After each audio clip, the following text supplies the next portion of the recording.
Terror isn't just fear. It's the kind of dread that claws at your soul, freezes your blood, and whispers you're not alone. It's not a horror movie jump scare or the thrill of a roller coaster. It's the moment you hear footsteps in a dark parking lot or feel a cold hand brush your neck in the shadows. I met that terror when I was 19, house sitting for my parents in their isolated farmhouse. It broke something in me, and I've never been the same. When it was July 2018, my parents were in Florida, celebrating a second honeymoon after my dad's work injury settlement brought them a decent sum of money. They'd bought their dream home, a creaking, century-old farmhouse 5 miles from the nearest town, surrounded by endless fields of corn that swayed like a whispering ocean in the summer breeze. The house was a fixer-upper, its weathered walls and sagging roof hiding a darkness I couldn't name. My parents had poured their hearts into renovations, adding modern lights, Wi-Fi, and a fresh coat of paint. But the house still felt wrong. The air inside was always heavy, the shadows too deep, as if the walls themselves remembered something I didn't. I was 19, fresh from my first year of college, with no friends, no girlfriend, just a laptop and a couch. House sitting sounded like a dream. 2 weeks of free food, cable TV, and solitude in a big, quiet house. I'd grown up in the suburbs, always surrounded by noise and people, so the isolation was a new kind of freedom. The first 2 days were uneventful. I roamed the house, binge-watched movies, and stuffed my face with chips and soda. I'd wander the property during the day, kicking through the overgrown grass, staring at the distant tree line where the sun dipped low each evening, painting the sky in shades of blood and gold. At night, I'd crash in the living room, the TV's glow my only company. But on the third night, the house turned on me. I was sprawled on the couch, eating leftover Chinese takeout, watching Dawn of the Dead. The 2004 remake was one I'd seen a dozen times, but I still jumped when a zombie smashed against a window on screen, its decayed face snarling through the glass. I laughed nervously, brushing it off as movie jitters. But the air in the room felt heavier now, like the house was listening. Then I heard it, a soft shuffle from upstairs like someone tiptoeing across the floor. A floorboard groaned, then another, deliberate and slow, as if whatever it was didn't want to be heard. My stomach dropped. Old houses creak, I told myself. A loose shutter, a squirrel, maybe the wind. But the silence that followed was suffocating, like the house was holding its breath. I muted the TV, straining my ears. The sound came again, shuffle, creak, shuffle, like cautious footsteps pacing above me. My heart started to race, a cold sweat prickling my skin. I grabbed the fireplace poker from the hearth, cold, heavy iron, the only thing I could think to use as a weapon, and crept to the foyer where the staircase loomed. The stairs stretched upward into darkness, the shadows at the top so thick they seemed to swallow my flashlight beam. I stood at the base listening, my grip on the poker tightening until my knuckles ached. The shuffling had stopped, but the silence was worse, heavy with anticipation. I forced myself to climb, each step creaking under my weight, the sound echoing like a gunshot in the stillness. My breath came in shallow bursts, my pulse pounding in my ears, drowning out everything else. The upstairs hallway stretched left and right, swallowed by shadows. To the left were 2 empty bedrooms and a bathroom, their doors slightly ajar, revealing slivers of darkness. To the right were my parents' bedroom, my dad's office, and the attic door, its warped wood stained with age. I turned left, deciding to check the empty rooms first, my flashlight beam trembling as I moved. The first bedroom was barren, its dusty hardwood floor untouched by footprints. The air smelled of neglect, a faint whiff of mildew clinging to the walls. I pushed open the closet door, half expecting something to lunge out, but it held only a stack of old linens and a box of faded Christmas ornaments. The second room was the same, empty, with bare walls and a cracked window that let in a sliver of moonlight.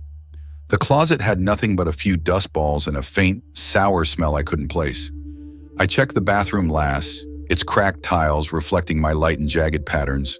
The mirror above the sink fogged with age. Nothing. No one. My fear eased slightly, but the house felt alive, its silence a predator waiting to pounce. Only the attic remained. Its door stood at the end of the hall, the wood swollen and discolored, as if it had absorbed decades of damp air. I reached for the knob, my hand trembling, and turned it. The door creaked open with a groan, releasing a gust of musty air that smelled of rot and old wood. The stairs climbed into pitch blackness, no light switch in sight. I turned on my phone's flashlight, the beam barely piercing the dark, and forced myself to climb, step by agonizing step. The air grew colder with each riser, the smell of decay stronger, as if something had died up there long ago and never been found. At the top, the attic was a mausoleum of forgotten things. Cobwebs draped from the rafters like funeral shrouds, swaying faintly, though there was no breeze. A pull-cord light bulb hung in the center, and I yanked it, the bulb flickering to life with a sickly yellow glow that cast long, jagged shadows across the room. Splintered furniture was piled against the walls. A cracked bed frame, a rusted sewing machine, a television from the 1950s with a shattered screen. In the corner stood a headless dressmaker's dummy, its silhouette making me jump before I realized what it was. An old rocking horse sat near the far wall, its painted eyes glinting in the dim light, as if watching me. A cracked mirror hung crookedly on the wall, reflecting my pale, terrified face in distorted fragments. I scanned the room, my breath shallow, my flashlight beam darting from corner to corner. The air felt thick, oppressive, like I wasn't alone. I took a step forward and the floorboards groaned beneath me, the sound unnaturally loud in the stillness. I froze, listening, but heard nothing. I turned to leave, my nerves frayed to the breaking point. Then the light bulb flickered once, twice, and died. Darkness swallowed the attic, so complete it felt like a physical weight pressing against me. My flashlight beam shook as I stumbled toward the stairs, my free hand gripping the poker so tightly my fingers ached. I made it halfway down when I realized the upstairs lights were out too. The power was gone. I remembered my parents' warning. The house's ancient fuse box, a relic from another era, was prone to blowing fuses. They'd meant to replace it with a modern circuit breaker, but never got around to it. The box was in the basement. The basement, the one place I'd avoided since arriving. I'd been down there once the first day to grab a spare blanket. The air had been damp and oppressive, clinging to my skin like a cold sweat, and the shadows seemed to writhe in the corners, even in daylight. I'd felt watched, an unshakable sense of being observed by something I couldn't see. I'd sworn I wouldn't go back, especially not at night, but now I had no choice, unless I wanted to spend the night in the dark, jumping at every creak and shadow. I gripped the poker tighter, my knuckles white, and headed to the kitchen. The basement door stood between the fridge and pantry, its paint peeling like dead skin, curling at the edges to reveal the raw wood beneath. I opened it, and the stairs descended into a void, the darkness so thick it seemed to swallow my flashlight beam. I stood at the top, listening, but heard only my own ragged breathing, sharp and uneven. Step by creaking step, I went down, the air growing colder, heavier, like it was trying to choke me. The smell hit me halfway down, damp earth, mold, and something sharper, metallic, like old blood. The basement was massive, its mortared stone walls and cement floor stretching into darkness. Stone pillars loomed every few feet, their surfaces rough and stained, casting jagged shadows that seemed to shift as my light passed over them. A rusted furnace hulked in the far corner, its pipes snaking along the ceiling like veins. An empty wine rack ran along the back wall, its wooden slats warped and splintered. The fuse box was mounted on the opposite wall 50 feet away, the longest 50 feet of my life. I crossed the room quickly, my footsteps echoing in the cavernous space, the sound bouncing off the walls until it felt like a dozen people were walking behind me. I reached the fuse box, its ancient metal casing rusted at the edges, and popped it open. A blown fuse stared back at me, its glass blackened and cracked. I unscrewed it with shaking hands, tossing it aside, and grabbed a new one from a shelf nearby, where my dad kept a small box of replacements. I screwed it in, my fingers fumbling, expecting the lights to flicker on. Nothing. The basement stayed dark, but a faint glow spilled from the kitchen above. I'd forgotten the basement's light switch, a single toggle at the top of the stairs. I turned to go, the stairs to safety 50 feet away, a straight shot through the dark. I took one step, then froze. A giggle pierced the silence, high-pitched, gleeful, like a child playing a prank. But there was something wrong with it, a distortion that made my skin crawl. It came from the far corner, near the furnace, where the shadows were deepest. My blood turned to ice. I swung my flashlight, the beam slicing through the dark, but saw only the wine rack in the furnace's rusted bulk, its surface glinting faintly in the light. "Who's there?" I choked out, my voice barely a whisper, trembling so badly I hardly recognized it. No answer. 2 stone pillars stood between me and the corner, each thick enough to hide something. I took a hesitant step forward, my flashlight beam shaking, my other hand gripping the poker like a lifeline. The giggle came again, closer this time, from a pillar near the stairs. A child's voice sang my name, slow and mocking, twisting the syllables into something obscene, something that didn't belong in a human throat. The air grew thick, suffocating, like the house itself was closing in, its walls pulsing with a life of their own. I felt it, a presence, ancient and malevolent, seeping from the stone walls, the cement floor, the very air I breathed. It was watching me, waiting, its malice a tangible weight pressing against my chest. My legs locked, my body refusing to move, my mind screaming at me to run, but my muscles frozen in terror. A scraping sound, like claws dragging across stone, came from the pillar, sharp and deliberate. Then a shuffle, as if whatever it was shifted its weight, ready to lunge. Panic shattered my paralysis. I sprinted for the stairs, my flashlight beam bouncing wildly, expecting claws to rip into my back, expecting the door to slam shut just as I reached it. Something tugged at my shirt as I burst into the kitchen, a sharp, fleeting pull that nearly made me scream. I slammed the door and twisted the deadbolt, the click of the lock the sweetest sound I'd ever heard. I collapsed against it, gasping, my heart threatening to explode, my legs trembling so badly I could barely stand. Relief flooded me, cool and overwhelming. I was safe.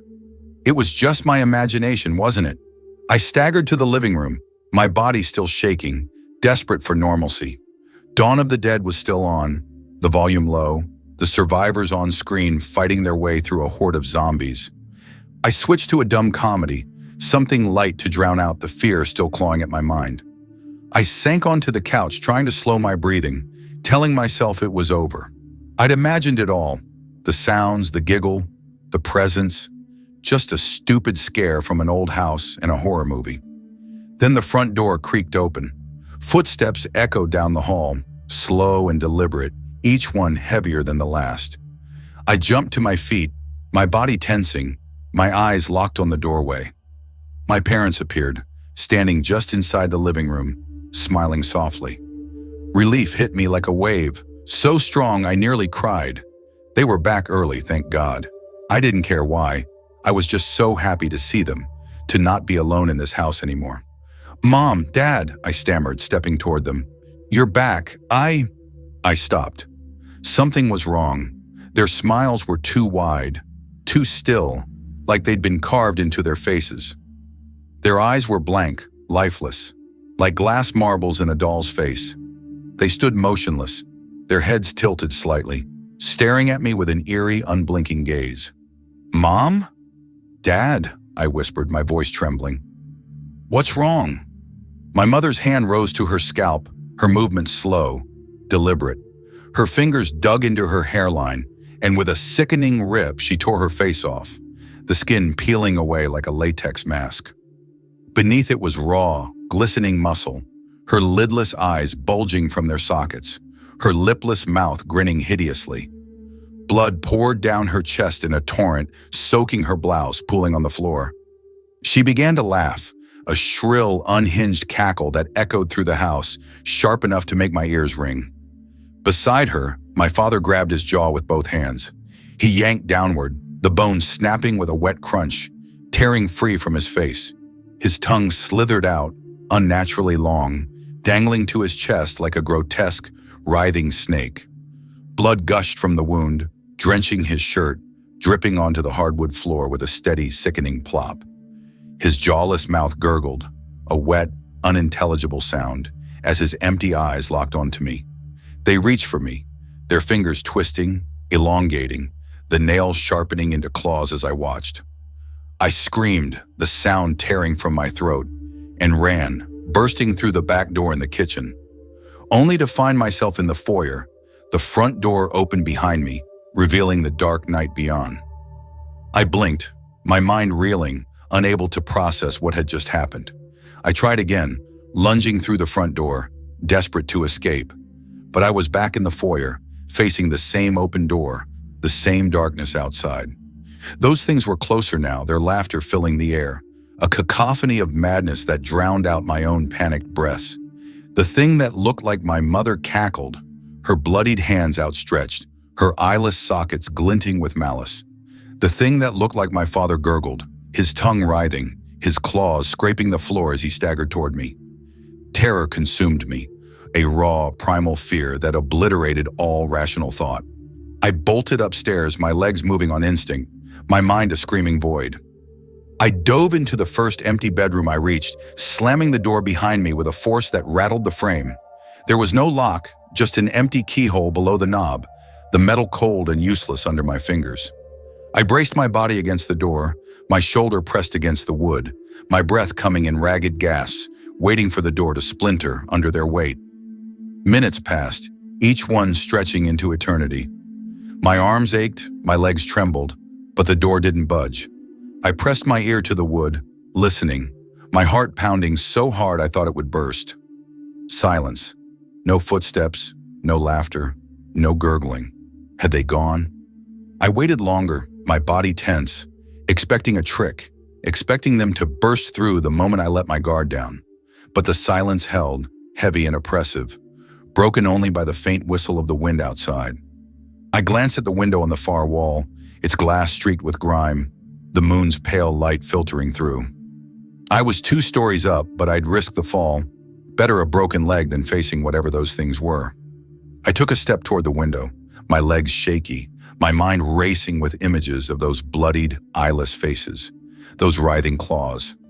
Then a new sound filled the room. Laughter, low and guttural, like gravel grinding in a throat, so deep it seemed to shake the walls. It came from everywhere and nowhere, a sound so unnatural it made my skin crawl, my stomach churn. The air grew colder, the shadows in the room deepening, as if the light itself was being sucked away. The wall across from me bulged, the plaster stretching like living flesh, a grotesque parody of a balloon inflating, a face pressed through, its features sharp and cruel, the plaster molding around it like clay. 2 skeletal hands followed, their fingers long and bony, clawing their way free. The figure tore itself from the wall, leaving the plaster unmarked, as if it had never been disturbed. It stood before me, tall and stooped, its body draped in a rotting shroud. The fabric so tattered it hung in strips, revealing glimpses of gray, decayed flesh beneath. Its eyes burned red, twin embers glowing in the dark, piercing through me with a malice older than the house itself. Its mouth was a gaping maw, lined with rows of needle-like teeth, each one glinting in the moonlight, sharp enough to shred flesh from bone. Claws, long and jagged like rusted knives, dangled from its bony fingers, scraping the floor with a sound like nails on a chalkboard. The air reeked of death, a cloying stench of rot and decay that made my eyes water, my throat burn. It was the source of it all. The giggles in the basement, the doppelgangers of my parents, the tugging at my shirt as I fled.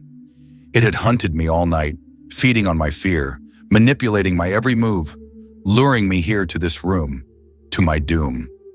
Its grin widened, a grotesque mockery of a smile, and I felt its malice like a physical force, pressing against me, suffocating me.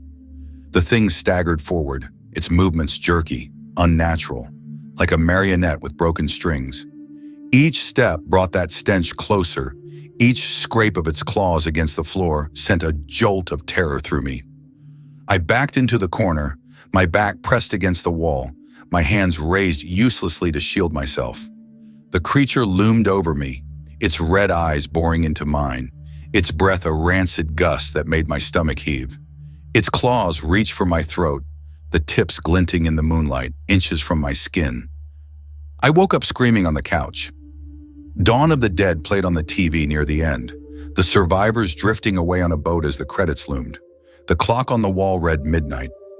I'd been asleep for over an hour, the empty takeout container still on the coffee table, the room lit only by the flickering glow of the TV. My shirt was soaked with sweat, my heart pounding so hard I thought it would burst. My hands trembling as I ran them over my face. It was a nightmare, the worst I'd ever had.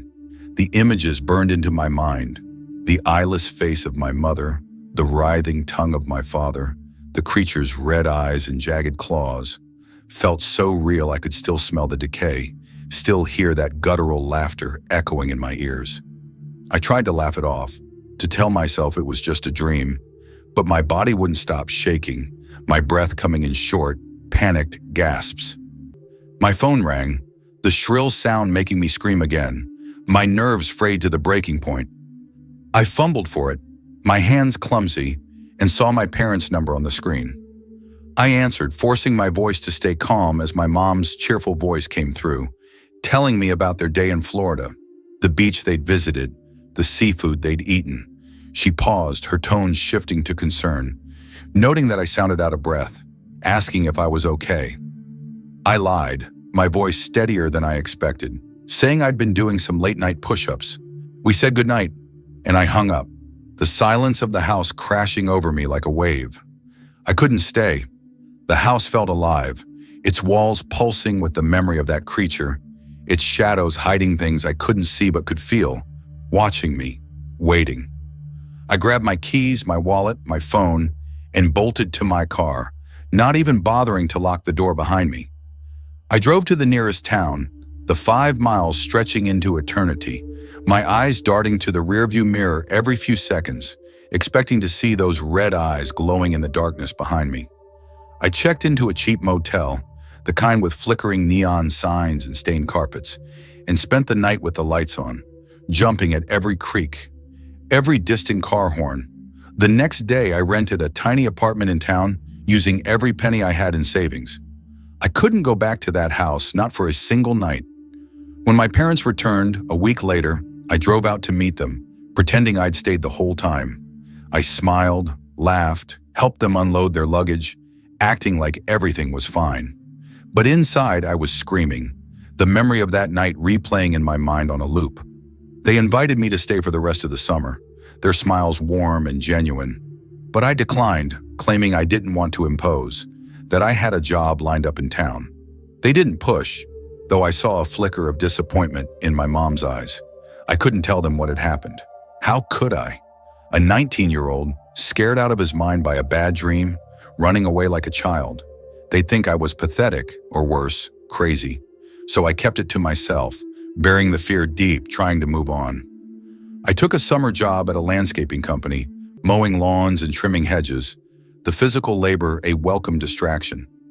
I stayed in my apartment until classes started in the fall, avoiding my parents' house as much as I could. But the guilt gnawed at me.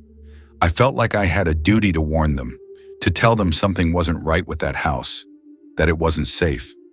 I spent hours at the library digging through old records, newspaper archives, anything I could find about the farmhouse's history. I found nothing. No murders, no disappearances, no rumors of hauntings or cursed burial grounds. The previous owners had been a quiet family, farmers who'd lived there for decades before selling it to my parents. My parents still live there now, and as far as I know, they've never experienced anything strange. The house is as peaceful for them as it was menacing for me. But I know what I felt that night, and a week after my parents returned, I found something that made it impossible to pretend it was just a dream. I was cleaning my apartment, pulling clothes from the closet to do laundry. I'm a bit of a slob, and the pile had grown over the weeks. I found the shirt I'd worn that night, the one I'd tossed aside after moving in, unwashed and crumpled at the bottom of the pile. I held it up, intending to throw it in the wash, but something caught my eye. I spread it out on the bed, my breath catching in my throat. On the back were 4 thin slashes, jagged and deep, cutting through the fabric like it had been sliced with a razor. They were exactly where I'd felt that tug as I fled the basement, the same spot where I'd imagined something grabbing at me. I stared at them, my hands shaking, my mind racing. I tried to rationalize it. Maybe I'd snagged the shirt on a nail or torn it on the doorframe in my panic. But deep down, I knew the truth. Those slashes weren't made by any nail or doorframe. They were made by claws,